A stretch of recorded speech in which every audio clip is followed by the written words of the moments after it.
Hello everyone, and welcome back to another edition of the University of Alberta Plastic Surgery Webcast series created by Dr. Gordon Wilkes, Dr. Kevin Mowbray, and Ashley Matkin. Today we're going to be talking about metacarpal injuries, specifically fractures and dislocations. This webcast builds upon our hand trauma talk by Dr. Gordon Wilkes and is designed for those who are looking for more treatment details. It was written by myself, Ashley Matkin, and edited by Dr. Mowbray and Dr. Lisa Corris. A brief overview of today's webcast includes a refresher on the hand anatomy involved and different classifications of fractures and indications for treatment. We will then move on to metacarpal fractures of the head, neck, and shaft, discussing how these fractures arise and how to treat them, followed by the same information for dislocations of the metacarpal phalangeal joint and the carpal metacarpal joints. We will start off with a quick refresher of hand anatomy and the terminology that will be used in this talk. The hand is composed of 19 bones and 19 joints. The bones consist of carpals, metacarpals, and phalanges, and the joints are named respective to the bones they are joining. Today we will be focusing on metacarpals and metacarpal joints, the carpal metacarpal joint, or CMC joints, and the metacarpal phalangeal joints, or the MCP joints.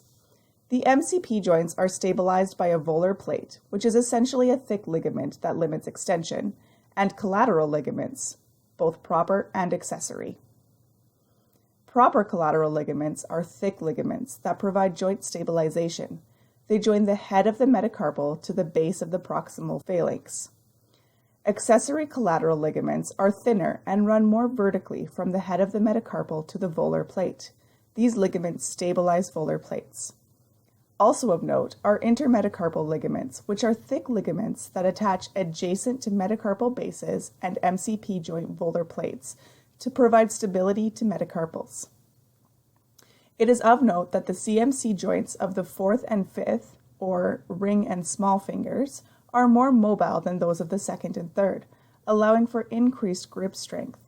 The metacarpal bones have three distinct areas vulnerable to injury: the head, the neck, and the shaft.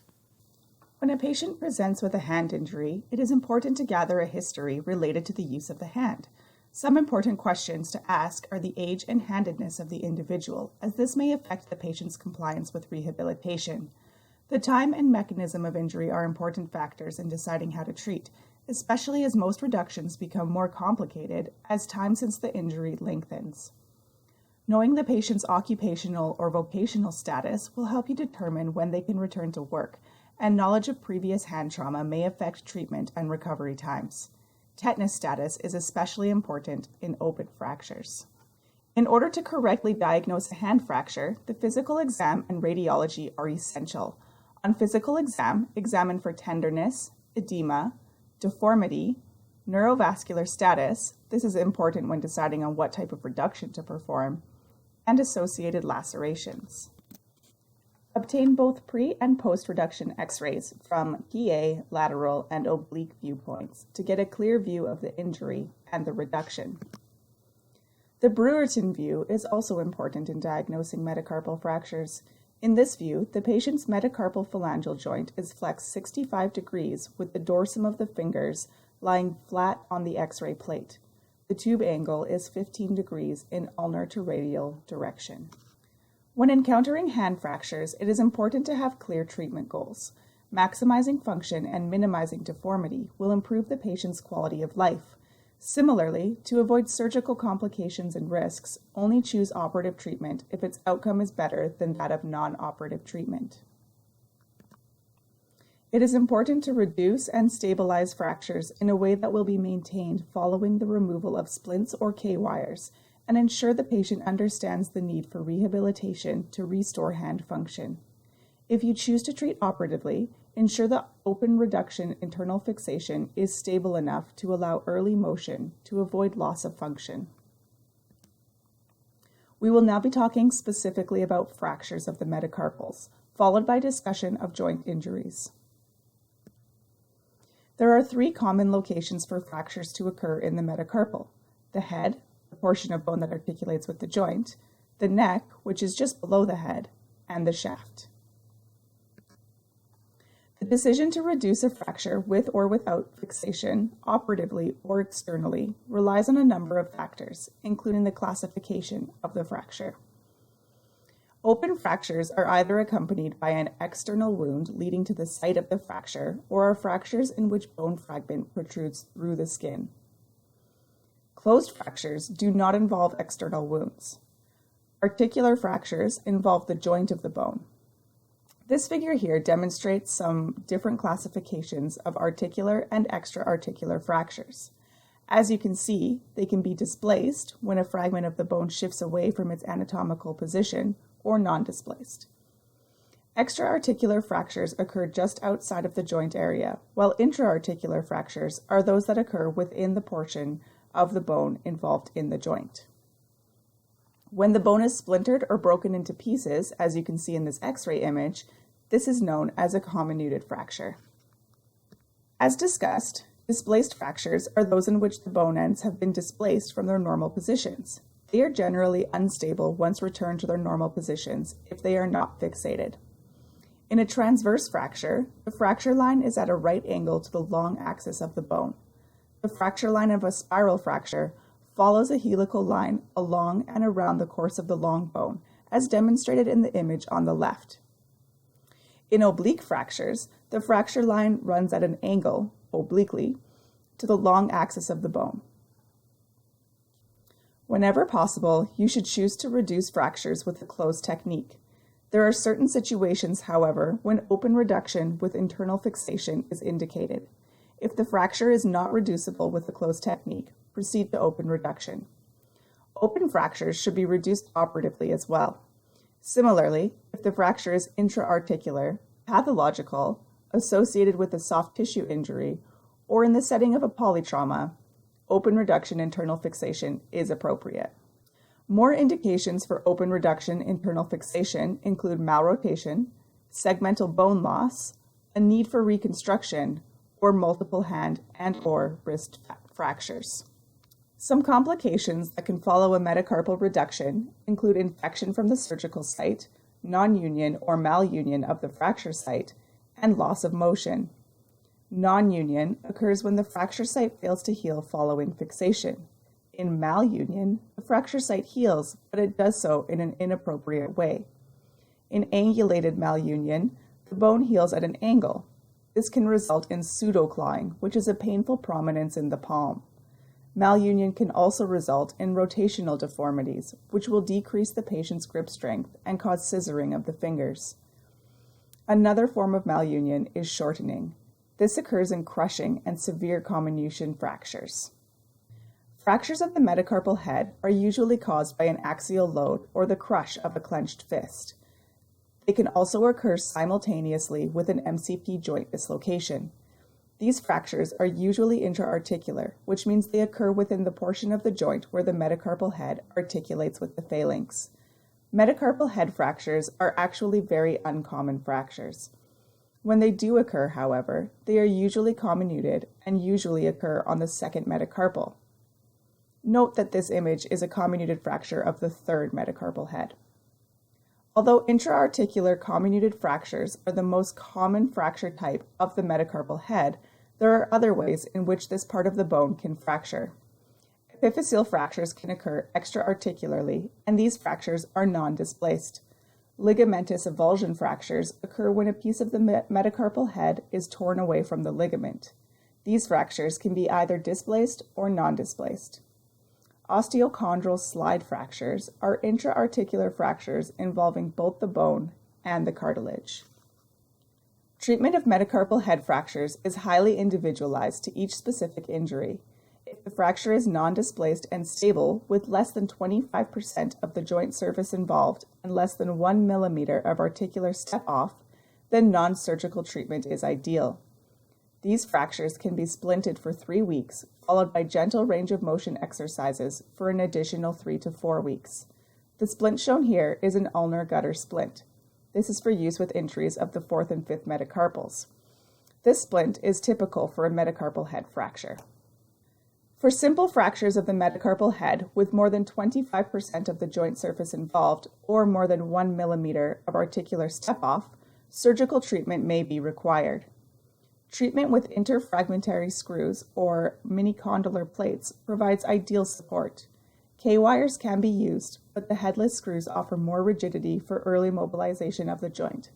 For this procedure, the surgeon will take a dorsal approach, splitting the extensor tendon or sagittal band to expose the metacarpal head and the MCP joint. Rigid fixation of the metacarpal head occurs next, ideally with headless screws. If headless screws are not available, then the heads of the screws used should be countersunk. The injured hand should be splinted in a safe position for 3 to 4 weeks, followed by protected range of motion. If the fracture is comminuted, direct fixation with multiple K-wires or cerclage wires is best for stabilization of the fracture. This approach also reduces the risk of avascular necrosis.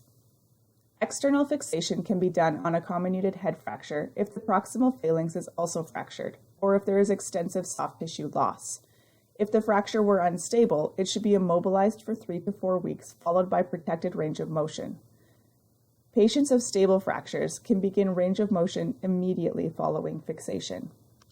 Severely comminuted fractures, however, may require a metacarpal head arthroplasty with a silicone implant. This cannot be done on an injured index finger, however, or in injuries with extensive metacarpal bone or soft tissue loss. An alternative salvage procedure is MCP joint arthrodesis. Consistent with other fixation techniques, following treatment of this type of fracture, the hand should be splinted in a position of safety for 3 to 4 weeks before the patient begins protected range of motion. Unlike head fractures, fractures to the neck of the metacarpal are quite common. These fractures typically follow a direct blow to the knuckles, which is why they are referred to as boxer's fractures. It is not uncommon for this fracture to have dorsal angulation, and it is usually the 4th and 5th metacarpals that are involved. When choosing how to treat a metacarpal neck fracture, there are 3 important things to consider. 1. Which metacarpal neck is fractured? 2. What is the degree of angulation? And 3. Is there rotational deformity? These are important because the different metacarpals have different degrees of mobility. The 4th and 5th finger CMC joints are more mobile than the 2nd and 3rd CMC joints to allow for better grip. Consequently, the 4th and 5th metacarpals can compensate for angulation better than the 2nd and 3rd. Closed reduction is the ideal treatment when possible. If the neck fracture is closed, a closed reduction should be attempted before surgical treatment is begun. A stable closed fracture can be reduced using the Joss maneuver. The Joss maneuver is a technique where the metacarpal phalangeal joint is flexed to 90 degrees, allowing the intrinsic muscles and collateral ligaments to relax. When force is then applied to the proximal phalanx, the fracture may realign. A splint should be applied while performing this maneuver. This reduction technique should not be used on the 5th metacarpal because there is a risk for skin necrosis or permanent stiffness when this joint is immobilized. If the Joss maneuver is not successful or if the fracture is unstable, closed reduction with external K-wire fixation can be performed. In this situation, percutaneous K-wires are crossed for stability and inserted transversely through the fractured metacarpal and into the intact adjacent metacarpal shaft. This reduction and fixation usually requires 4 to 6 weeks of immobilization before rehabilitation and protected range of motion are begun. Open reduction of metacarpal neck fractures are indicated with open or contaminated fractures, or if stable reduction was unsuccessful using closed techniques. Open reduction can also be performed when there is a desire to minimize post-operative immobilization, as range of motion can begin much sooner with this technique. The procedure for open reductions of metacarpal neck fractures is as follows. First, a dorsal incision is made adjacent to the extender tendon and the junctura tendinum is divided. This can later be repaired with permanent sutures. Once the fracture site is exposed, reduce and fixate the fracture with K-wires or mini-condylar plates. It is important to assess fracture alignment radiographically following fixation. The injured site should be immobilized in a molded splint for 10 days before range of motion is begun.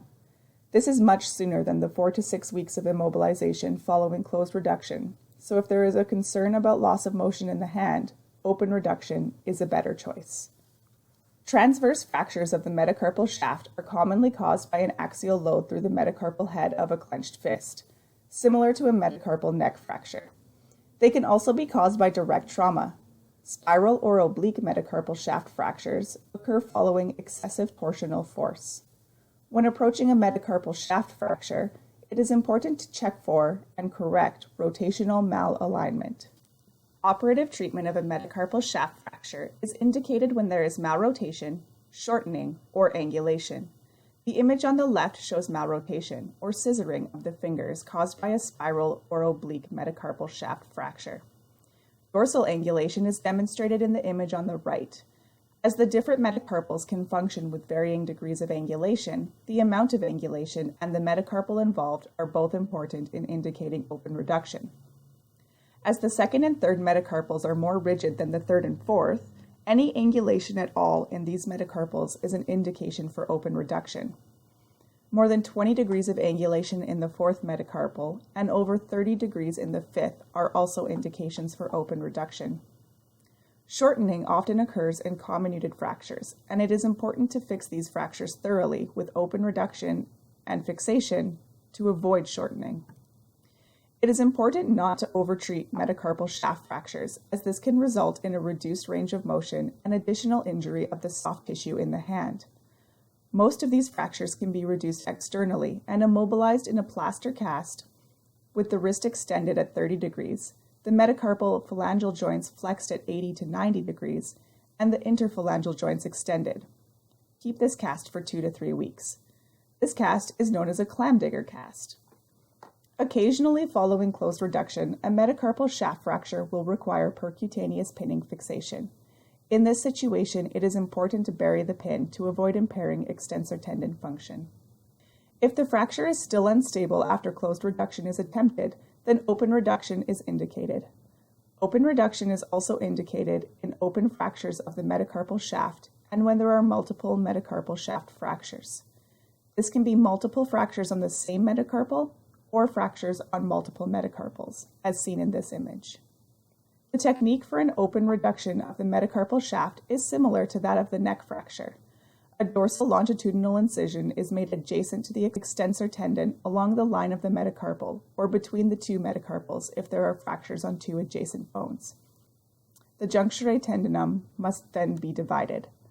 While making cuts, it is important to protect the sensory branches of the ulnar nerves when repairing fourth or fifth metacarpals and the radial nerves when repairing the second or third metacarpal. A dorsal longitudinal incision should then be made along the radial aspect of the periosteum.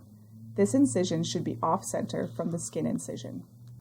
Now the fracture can be exposed and reduced. If repairing multiple metacarpals, begin with the most radial. The fracture can be temporarily stabilized with a bone clamp or K-wires while digit alignment is checked to ensure there is no malrotation. Once the fracture is reduced and the digit is aligned, interfragmentary screws or mini-condylar plates and screws can be applied. Plate fixation is most commonly used for transverse fractures. It is important to use the smallest possible plate to preserve soft tissue function. K-wires can also be used for transverse fractures by adjoining the fractured metacarpal to an adjacent one using 2 parallel wires, one on either side of the fracture. Lag screw fixation is commonly used on spiral or oblique fractures to prevent compression and torsional forces from causing more damage. In this method, one screw is inserted in the plane of the fracture while the other bisects the long axis of the bone. Before closing, confirm the fracture position with fluoro. This is the point at which the next metacarpal can be repaired if there are multiple affected. If everything is aligned correctly, close the periosteum to create a layer of tissue between the hardware and the extensor tendons. Next, the juncture tendinum should be repaired with a permanent suture and the skin can be closed. This fracture should be splinted for 3 to 5 days before protected range of motion. Now that we have covered metacarpal fractures, we will discuss injuries of the joints involving the metacarpals, beginning with metacarpal phalangeal joints. MCP dislocations most commonly occur in the dorsal direction and usually in the border digits, that is, the extensor finger and the baby finger. These fractures are caused by a rupture of the volar plate from the proximal phalanx, which causes the MCP joint to sublux dorsally. If the volar plate is not interposed in the joint following dislocation, a closed reduction should be attempted. This can be performed by flexing the wrist to relax the flexor tendons, then applying distal pressure to the base of the proximal phalanx. If you hear or feel a snap or a pop, this means reduction was successful. Obtain an X-ray to confirm. If the volar plate is interposed in the joint, this means that the dislocation is complex and requires open reduction. Open reduction can be done from a volar or dorsal approach. The volar approach is more direct, but it puts the digital nerve at risk. The process for this approach is as follows. Following a volar incision over the joint, release the A1 pulley to expose the metacarpal head and remove the volar plate from the joint. The flexor tendons must then be pulled over the metacarpal to allow for reduction of the joint. The dorsal approach for open reduction avoids the risk of digital nerve injury, but it does not allow direct visualization of the joint. In this technique, the extensor tendons are split longitudinally to expose the joint and remove the volar plate. If the volar plate cannot be removed, it can be split longitudinally and each side can be pushed out of the joint. The joint can now be reduced with digital pressure on the base of the proximal phalanx while simultaneously pushing the flexor tendons around the metacarpal head. Volar dislocations are quite rare, but similarly to dorsal dislocations, closed reduction should be attempted before open. Interposed structures that can also be affected include the dorsal capsule, the volar plate, collateral ligaments, and extensor tendon juncture. We will now discuss injuries of the carpometacarpal joints. Injuries of the CMC joint can occur with the metacarpal base fracture or a CMC dislocation.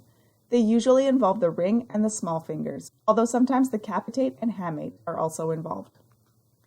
All CMC joint dislocations are unstable and require operative treatment. Fortunately, a closed reduction is usually possible if the patient presents within a few days of the original injury.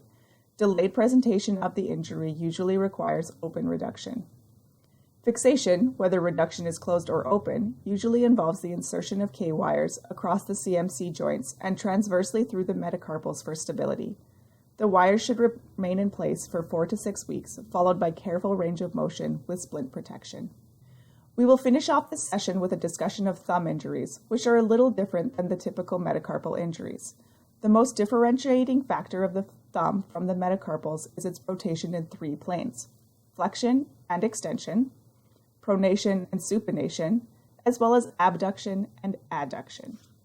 Although I just told you that thumb injuries differ from typical metacarpal injuries, metacarpal fractures in the thumb are actually quite similar to other metacarpal fractures. The treatment is similar, with closed reduction being preferred to open reduction, but open reduction performed when necessary. Thumb metacarpal fractures differ in that they are more tolerant of displacement, angulation, and rotation due to their movement in 3 planes. Additionally, the distal fragment tends to supinate when fractured, which makes a closed reduction technique simpler by applying longitudinal traction and downward pressure on the thumb apex while pronating. K-wires can be used for fixation. Thumb MCP joint injuries tend to differ from typical MCP joint injuries of the other fingers. The ulnar collateral ligament is a key stability feature of the thumb, but it is susceptible to injury from forced abduction. Avulsion of this ligament is more common than other metacarpal avulsions. A Steiner lesion occurs when there is a complete tear of the ulnar collateral ligament, which then retracts proximally. This proximal retraction allows the adductor aponeurosis to interpose between the ligament and the avulsion site, preventing contact of the ligament with the bone, and thus preventing healing. This is always an indication for operative repair, so it is critical to differentiate between a partial and complete tear of the ulnar collateral ligament. As the ligament in an incomplete tear is in contact with the bone, incomplete tears can be treated with immobilization and time to heal.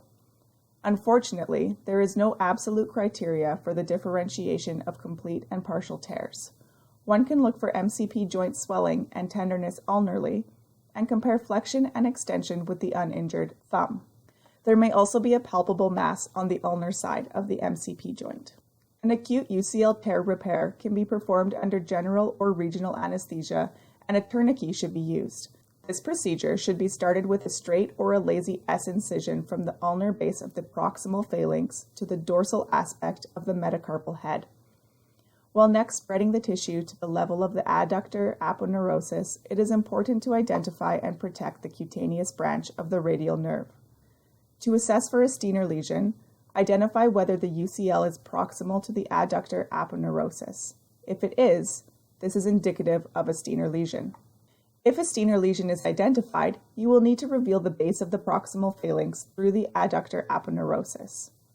This can be done by incising the adductor aponeurosis and splitting the fibers. Before repair can occur, the UCL needs to be debrided of hematoma and fibrous tissue.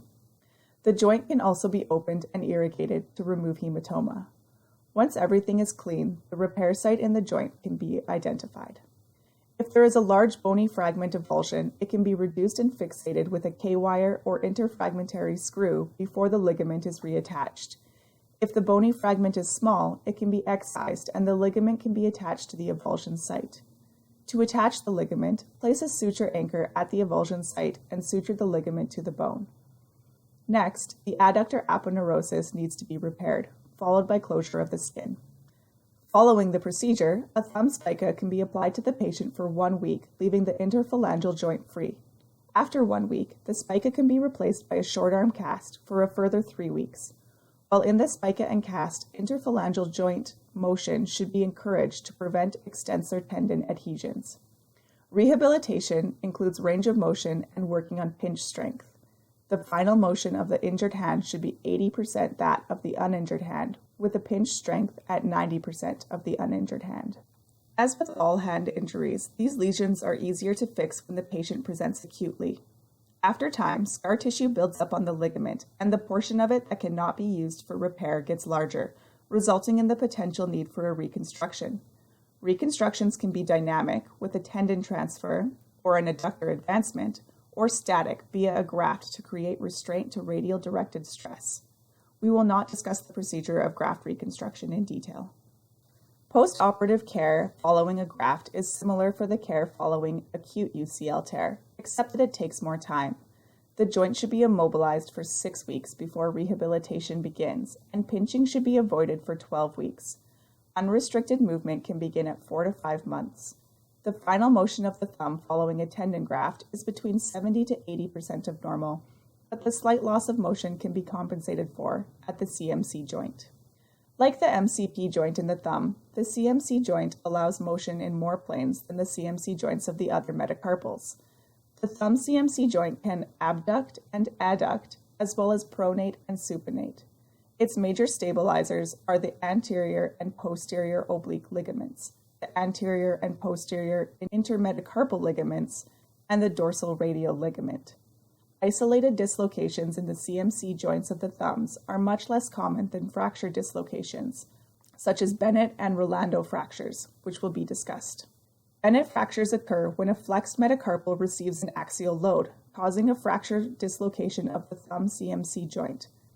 The fragment is kept in place by the anterior oblique ligament, and the pull of the abductor pollicis longus and adductor pollicis muscles cause the remainder of the metacarpal to sublux radially, dorsally, and proximally.